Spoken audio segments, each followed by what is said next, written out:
still got, still got.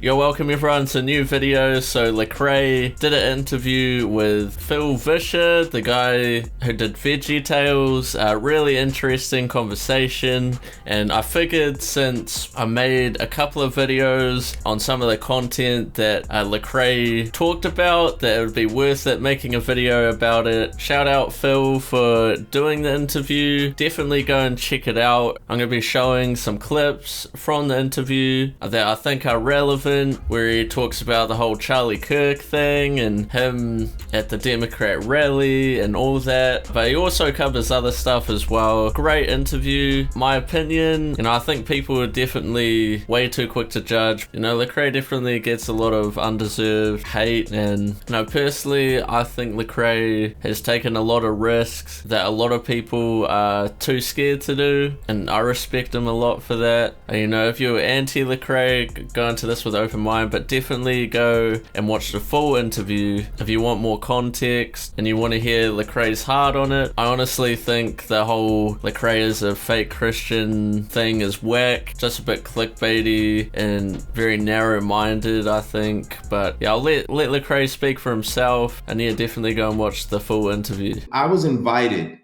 to perform by the mayor at a vote early rally.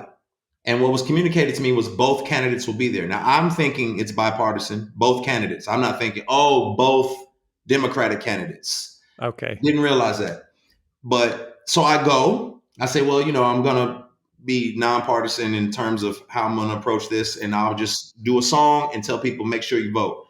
Well, because it was two Democratic candidates there, they now had, just said, I am now the proponent or the endorser of a Democratic Party, and this is where my flagpole is, and I'm now, for abortion and all these narratives. And I was just like, you guys are crazy. You're just going crazy with this stuff. Like, first of all, I'm not going to sit here and write up a defense, because I think there are wonderful Christians on both sides of the political aisle.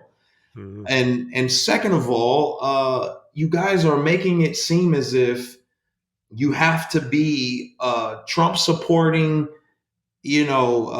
Second Amendment T-shirt wearing person in order to love Jesus. And I was like, this is crazy. And if you're not, you're clearly a Marxist and a pro-choice liberal demon.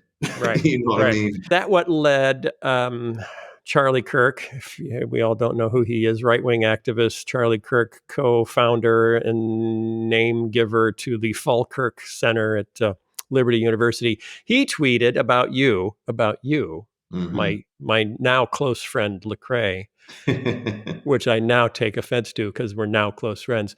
Said, that's the guy, Lecrae, who we're listening to on K-Love, who we're supposed to look up to, who, in my personal opinion, should never be allowed to perform at another church after advocating for Raphael Warnock, who, if people don't know who he is, he was he's a pastor, the pastor of the church that was previously pastored by Martin Luther King.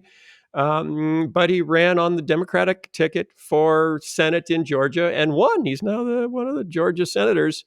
And here's my question. Do you think that it would have been less controversial for you to perform at that event if he hadn't come out and declared himself a pro-choice pastor? Or just the fact that he's a Democrat, was that bad enough? I think the fact that he's a Democrat would have been, level 7 bad, maybe. But pro-choice pastors, like level 11 bad for people. Okay. So, it's all just a wild case of irony to me. But when I think about that, I think no one did any investigation. They're all running wild with like accusations of presuppositions, presumptions. It's wild. And then 2, I thought it was, what I've said. I said I said that comes off as racist rhetoric to me. And the reason why, when people hear racism, they tend to think KKK hats and I hate black people. When I'm speaking of racism, I'm thinking of like superiority. I'm thinking of we have power, we have control, and those who are not like us, we have the ability to push back against and tell them where they're allowed to come and where they're not allowed to come. And for me, I think it would behoove folks in that circle like Charlie Kirk to do their research to understand why, by and large, African-American Christians vote progressive. Why do they do that? By and large, white Christians vote conservative.